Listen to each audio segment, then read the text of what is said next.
Sir ఈ AI artificial intelligence రావడం వల్ల ఐటీ కంపెనీస్లో ఉద్యోగాల కోత బాగానే కనిపిస్తుంది. అంటే సడన్గా తీసేస్తున్నారు. కొత్త టెక్నాలజీస్ రావడం, ఇంతమంది మాకు అవసరం లేదు అంటే 100 మంది చేసే పనిని 10 మంది చేయొచ్చు, ఒక రోబో చేసేస్తుంది అన్నట్టుగా వీళ్ళందరినీ తీయడం జరుగుతుంది. మరి ఇప్పుడు యువత ఎటువంటి ప్రత్యామ్నాయ మార్గాలు చూసుకోవాలి అంటే ఏం చెప్తారు? ఇందులో కరెక్షన్ ఏంటంటే నవీన, తీసేస్తానంటే అందరినీ తీయట్లేదు.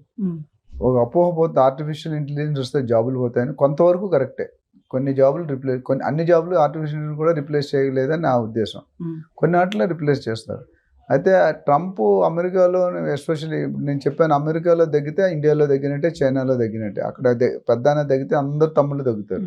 ఇక్కడ ఏమైందంటే ట్రంప్ థింకింగే వేరు, ఆల్ టుగెదర్ డిఫరెంట్.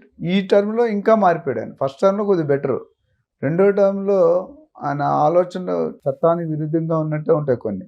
అంటే కొన్ని కఠినమైన డెసిషన్ తీసుకుంటున్నారు. అందులో ఒకటి జాబ్, ఐటీ జాబ్స్ అనేది మిగతా జాబ్స్ మీద కూడా ఇంపాక్ట్ పడుతుంది.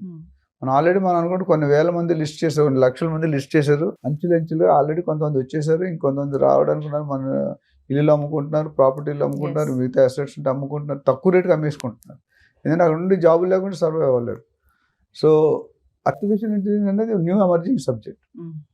మార్కెట్లో ఫ్యూచర్లో it is going to play lot of data science కానీ, డేటా అనలిస్ట్ కానీ, ఈ ఆర్టిఫిషియల్ ఇంటెలిజెన్స్ కానీ, సైబర్ సెక్యూరిటీ ఇవన్నీ కూడా పెద్ద రోల్ ప్లే చేస్తారు. అయితే ఎవరిని తీసేస్తారనేది క్వశ్చన్. అందరినీ తీయడానికి అవకాశం లేదు, ఎందుకంటే ఆల్రెడీ సిటిజన్షిప్ ఉందనుకున్నాను. ఎట్లా తీస్తారు? ఎవరైతే గత 8-10 సంవత్సరాలు వెళ్ళి మ్యాక్సిమం వీక్గా వెళ్ళారో, సబ్జెక్ట్ లేకుండా, ప్రోటోకాల్ లేకుండా, ప్రొసీజర్ లేకుండా, డివేట్ చేసుకొని, మ్యానిపులేట్ చేసుకొని, మేనేజ్ చేసుకొని వెళ్ళారో వాళ్ళకి ఇబ్బంది. సో వాళ్ళకి ప్రత్యేకంగా ఇంకేం లేదు. పెద్ద పెద్ద కంపెనీస్ కూడా సడన్ గా వాళ్ళని తీసేస్తున్నారు కదా సార్. మరి అలాంటి వాళ్ళు ఇప్పుడు ఏం చూసుకోవాలంటారు? అంటే వాళ్ళకి వేరే ఏమన్నా ఉన్నాయా మార్గాలు? మార్గాలు అంటే ఇప్పుడు జాబ్స్ అనేది దొరకడం కష్టం అండి. Government jobs ruled out. వాళ్ళు ఫెడరల్ వాళ్ళకి అంటే గవర్నమెంట్ ఎంప్లాయీస్కి బైఅవుట్ స్కీమ్ పెట్టారు. ప్రైవేట్ వాళ్ళకి అంతే కమిట్మెంట్ ఉండదు. 1 నెల 2 నెలలు ఇచ్చి నోటీస్ పెట్టి తీసేస్తారు. అయితే వాళ్ళు ఎవరైతే బయటకు వచ్చేస్తున్నారు, either they have to become an entrepreneur వాళ్ళకున్న ఫీల్డ్లో, లేదా వేరే సెగ్మెంట్ షిఫ్ట్ అవ్వాలి. వేరే సెగ్మెంట్ షిఫ్ట్ అయితే స్టార్టప్స్. ఎందుకంటే ఇప్పుడు స్టార్టప్కి మంచి బూస్ట్ ఇస్తుంది ఇండియా. స్టార్టప్ ఇండియా టైటిల్ నేమ్తో they are giving good support, funding కానీ. సో మన మేధస్సుని మనం ఒక దగ్గర జాబ్ చేసేపోతే, ఎవడైతే జాబ్ చేస్తున్నాడో వాడు బాస్ గోల్ కోసం వర్క్ చేస్తాడు. నీ లక్ష్యం ఉండదు, నువ్వు ఇంకెవడో లక్ష్యానికి నువ్వు పనిచేస్తున్నావు. అంటే కొంతమంది అంటున్నారు సార్, కంపెనీ ఓనర్స్ ఎవరైతే ఉంటారో, అంటే నాట్ ఇన్ అమెరికానే కాదు ఎక్కడైనా సరే, కంపెనీ ఓనర్స్ ఎవరైతే ఉంటారో వాళ్ళని, జాబ్ చేసే వాళ్ళని మనుషుల్లా చూడట్లేదు, మెషిన్స్ లాగా చూస్తున్నారు అని అంటున్నారు. అంతే కదా. ఇప్పుడు కంపెనీ ఎవరైనా తీసారు, ఫస్ట్ హై టికెట్ని తీసేస్తారు సిఇఓ లెవెల్లో. ఒక సిఇఓ శాలరీ కూడా 100 మంది ఎంప్లాయీస్ ఉంటుంది, లేదా 50 మంది ఎంప్లాయీస్ ఉంటారు. ఇక్కడ 100 మంది తీసే బదులు ఒకళ్ళనిద్దరు పైన పీకితే సెట్ అయిపోతుంది ఒకటి. అట్లా మొత్తం తీసుకుంటూ పోతే సిస్టమ్ కంపెనీ దెబ్బతింటుంది. అది వీళ్ళకి ఏంటంటే, వీళ్ళకి వచ్చే ఆర్డర్లు తగ్గినప్పుడు వీళ్ళు ప్రతి ఆల్టర్నేటివ్ ఏంటంటే ఓవర్ హెడ్స్ తగ్గించుకోవాలి. ఇప్పుడు ఏముంది, కాంట్రాక్ట్స్ రావాలి. ఇప్పుడు Indian companies only America companies పనిచేస్తాయి. వాళ్ళు కాంట్రాక్ట్ ఇస్తేనే ఇక్కడ సర్వే అవుతుంది. ఇక్కడికి ఎందుకు వచ్చారు? వాళ్ళు లేబర్ కోసం, లేబర్ చీప్ కాబట్టి వచ్చారు. మనం గంటకి $7-8 కూడా పనిచేస్తాం. అక్కడైతే $50 వేయాలి, $40-50 గంట. అంటే ఆల్మోస్ట్ 20% 80% సేవింగ్. అండ్ మన క్వాలిటీ అక్యురసీ కూడా మన వాళ్ళు, ఎస్పెషల్లీ ఇండియన్స్ బాగా చేస్తారు మిగతా వాళ్ళతో పోలిస్తే. కమిట్మెంట్ కానీ, కాన్ఫిడెన్స్ కానీ. ఇక్కడ ఏమవుతుందంటే ఐటీ కోత. ఎందుకంటే వాళ్ళకి బిజినెస్ లేనప్పుడు ఆ ఎఫెక్ట్ మనమే పడుతుంది. వాళ్ళకి గవర్నమెంట్ కూడా కాంట్రాక్ట్ రావట్లేదు. ఇవి ఐటీ అంటే పెద్ద పెద్ద, ఇప్పుడు ఇన్ఫోసిస్, TCS ఇవన్నీ అంటే పెద్ద పెద్ద $1 బిలియన్ ఉంటాయి. అది వాళ్ళకి రానివాడు వాళ్ళు ఎవరికి ఇస్తే ఎంతకాలం పోషిస్తారు మనల్ని? అందుకనే అక్కడ రెసిషన్ వచ్చిందంటే నాకు తెలిసి నెక్స్ట్ 1-2 years అక్కడ కూడా రెసిషన్ వస్తుంది. ఈ లెక్క మనం అన్ని ఎక్కడెక్కడ ఏరుకొని పిక్ అండ్ చూసి చెడుపుర్లు అని తెస్తే ఒకేసారి తీసినా కూడా కష్టమే కదా. ఆ సిస్టమ్ సెట్ కాదు. ఇప్పుడు ఆయన ఏమంటాడు, బయట వాళ్ళని పంపించేసి మన వాళ్ళు ఒక లీడర్స్ పెట్టి ఒక టీమ్స్ డెవలప్ చేసుకుంటే ఏ సెక్షన్ అని చెప్తున్నాడు. చెప్పడం అంటే ఇండైరెక్ట్గా మనం పంపించేద్దామనే ఉద్దేశం. అది కూడా లీగల్ ఉన్న వాళ్ళు ఆయన ఏం టచ్ చేయట్లేదు. నాకు తెలిసిన మా ఫ్రెండ్స్ లీగల్లో ఉన్న వాళ్ళు ఎవడైతే టెంపరీ దొంగతనంగా వీసా లేకుండా ఉంటున్నారో, ఉద్యోగాలు లేకుండా ఉంటున్నారో, లేకపోతే రాంగ్ ఒక యూనివర్సిటీలో చదువుకొని ఇంకో ఊరికి వెళ్ళి చేస్తున్నారు, వాళ్ళందరి మీద టార్చ్ పెట్టాడు. ఈ డోజ్ అనేది అందులో ఒక పార్ట్. ఎందుకంటే అబ్జర్వర్స్, ఎనాలిసిస్ కొన్ని టీములు పెట్టాడు. పలానా ఐటీ శాఖ నువ్వు చూసుకో, ఈ శాఖ నువ్వు చూసుకో, మినిస్టర్ అట్లా ఇచ్చి they are finding out all the prove చూపించి పంపించేస్తున్నారు. అంటే ఈ లే ఆఫ్స్ అనేవి మనం ఎప్పటి నుంచో చూస్తున్నాం కదా సార్. అంటే కొత్తగా ఇప్పుడు ఈ ఏఐ వల్లే జాబులు పోతున్నాయా అంటే ఏం చెప్తారు? ఏ వల్ల ఒక up to certain portion it decide నా 100% నేను ఏ అనుకోను. ఎందుకంటే ఏ వల్ల కొంతవరకు ఉన్నాయి. చాలా మంది నేను ఒప్పుకోను ఏ వచ్చినందుకు జాబ్స్ ఏం పోవండి, కొంత పర్సంటేజ్ రిప్లేస్ అవుతుంది. బట్ నేను ఇప్పటికీ చెప్తే ఏ కొన్ని పనులు చేయలేదు, ఇప్పుడు కూడా కొన్ని పనులే చేయగలుగుతుంది. అందులో వీక్ సర్టిఫికేట్ లేని వాళ్ళు, ఇల్లీగల్ వాళ్ళని వెళ్ళిపోతున్నారు. రెగ్యులర్ వాళ్ళు ఆ టాలెంట్ వాళ్ళకి కూడా కావాలి కదా. ఇప్పుడు మనం తీస్తాడు ఇంకో టాలెంట్ వాడిని, వాడు $50 ఇవ్వాలి గంటకి, మనకి $8 ఇస్తే ఆయనకి $50 ఎందుకు తీస్తాడు? But if is not skilled person, if is not skilled, ఈ డజంట్ హ్యావ్ టెక్నికల్ నాలెడ్జ్, ఈ డజంట్ హ్యావ్ పైథాన్, ఈ డజంట్ హ్యావ్ జావా, ఇవన్నీ అవి లేని వాళ్ళు తీస్తున్నాడు. అందుకని మనం లాస్ట్ టైం చెప్పాం కదా, it's better not to go illegally to America. ఇప్పుడు ఒక 30 years బ్యాక్ అమెరికా మోజు ఉండేది అత్తగారికి. ఏంటంటే అల్లుడు అమెరికా అయితే 5 కోట్లు, అప్పట్లో మేము చదువుకున్నట్టు 50 లక్షలు కట్టినారు అప్పట్లో, అంటే 30 years బ్యాక్. అప్పుడు 50 లక్షలు అంటే కొన్ని కోట్లు.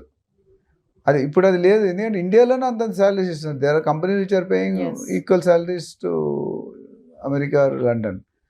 సో అక్కడ ఏంటంటే చాలాసార్లు ఒక సినిమాలో బ్రహ్మానందం గారు బోర్డు పెట్టుకుంటాడు MS. వాళ్ళ అత్తగారు ఏమంటారంటే అబ్బా అమెరికా అల్లుడు కదా MS అనేది, మంచి కట్ట నుంచి పెళ్ళాడు. 2 సంవత్సరాల తర్వాత ఆవిడ అమెరికా వస్తుంది అల్లుడు ఇంటికి. వస్తే బెంచ్ కార్లో దిగుతాడు, మంచి బెంచ్, పెద్ద బెంచ్ దిగి హాస్పిటల్కి వెళ్తాడు. అత్తగారు అక్కడ రిసెప్షన్ ఉన్నాడు. లోనికి వెళ్ళి డ్రెస్ మార్చేస్తాడు. డ్రెస్ స్వీపర్ బకెట్ పట్టుకొని వస్తాడు. వచ్చి అత్తగారు ముందు అదేంటి అల్లుడు నువ్వు MS బ్రహ్మానందం మెయిన్ స్వీపర్ అన్నాడు. MS అంటే వేరే మీనింగ్. అంత క్రేజీ ఉండేది. ఇప్పుడు ఆ క్రేజీనెస్, ఎందుకంటే అమెరికా వెళ్ళిన ఎవరు హ్యాపీగా లేరు. మా ఫ్రెండ్స్లో కొంతమంది చెప్తారు ఎప్పుడు తీసేస్తాడో తెలియదు రా, దిన్న గండం రా, ఇక్కడ ఇవాళ ఉంటే ఇవాళ రేపు ఉంటుందా లేదు, పింక్ స్లిప్ అంటారు వాళ్ళు. సెక్యూరిటీ మాట్లాడే అవకాశం కూడా లేదు మేనేజర్తో. పింక్ స్లిప్ అంటే నీ సెటిల్మెంట్ ఇచ్చేస్తాను, నీ 2 నెలలు శాలరీ అంటే వెళ్ళిపో. మేనేజర్కి లేడు, తీసుకొని యూర్ అవుట్. సార్ ఐటీ రంగంలో ఇలాంటి ఉద్యోగాలు అంటే కోత ఉంది కదా, అంటే ఇది ఎప్పటి వరకు ఉంటుంది? అంటే ముందు కూడా ఇంకా ఎలా ఉంటుంది?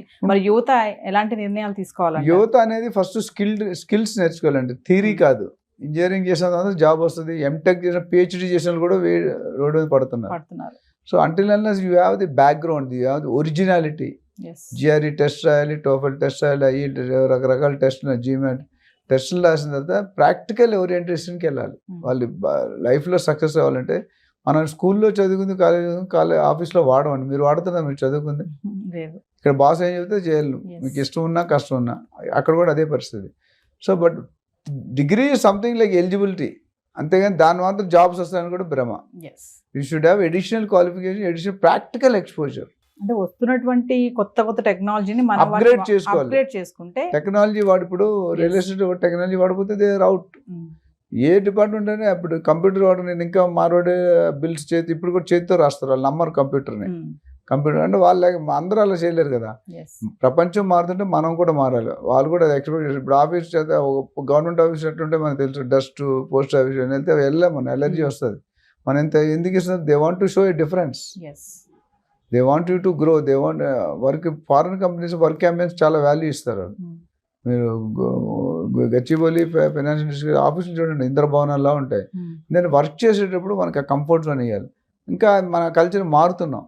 ఇక్కడ నా ఉద్దేశం ఏంటంటే ఇల్లీగల్గా ఆలోచించడం మానేయాలి, స్కిల్స్ నేర్చుకుని రాయల్గా రాజాలాగా వెళ్ళండి. డోంట్ గో జాబ్స్ కోసమే కాకుండా, జాబ్ కోసం సెర్చ్ చేయడమే కాకుండా కొంచెం ఎంటర్ప్రీనియర్ వైపు మీరు అన్నట్టుగా బిజినెస్ కానీ ఏదైనా స్టార్ట్అప్స్ కూడా చేసుకోవాలి. స్టార్ట్అప్ చేసుకుంటే గవర్నమెంట్ తాలూకు సపోర్ట్స్ బాగున్నాయి, ఫండింగ్ ఉంది, అప్పిస్తున్నారు, కొన్ని స్పెషల్గా రిబేట్స్ ఇస్తున్నారు, డిస్కౌంట్స్ ఇస్తున్నారు.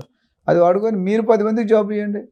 మీరు జాబ్కి వెళ్ళే బదులు ఇప్పుడు 20 years 15 years చేశారు, ఓపెన్ ఏ కంపెనీ, మీకు ఫైండ్ అవుట్. ఇప్పుడు ఊబర్ ఎలాగ వచ్చిందండి, స్విగ్గీ ఎలాగ వచ్చింది, వాళ్ళు కోట్ల 100 కోట్లలో చేస్తున్నారు. జెప్టో అనేది వచ్చింది మధ్యలో, ఫుడ్ పాండా, చాలా బ్లింకిట్, బిగ్ షారుఖ్ ఖాన్ ఏదో ఉంది కదా ఒకటి, చాలా వచ్చాయి. ఇవన్నీ new concept. You also find out new concept. డెఫినెట్గా మార్కెట్లో బోల్డ్ ఇంకా ఆటోమేషన్ కావాల్సి చాలా ఉన్నాయి.